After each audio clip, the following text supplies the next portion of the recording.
ہم سب نماز ادا کرتے ہیں لیکن نہیں معلوم ہماری نماز قبول ہوتی یا نہیں۔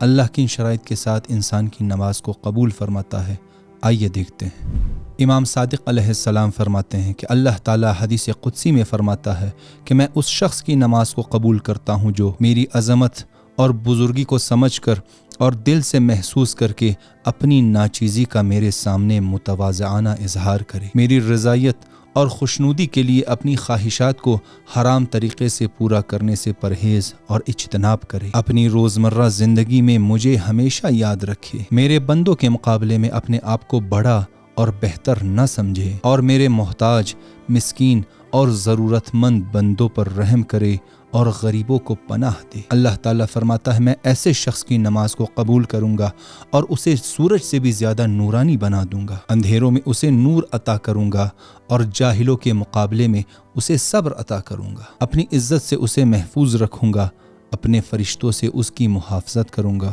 اور اس کی ہر دعا کو مستجاب کروں گا۔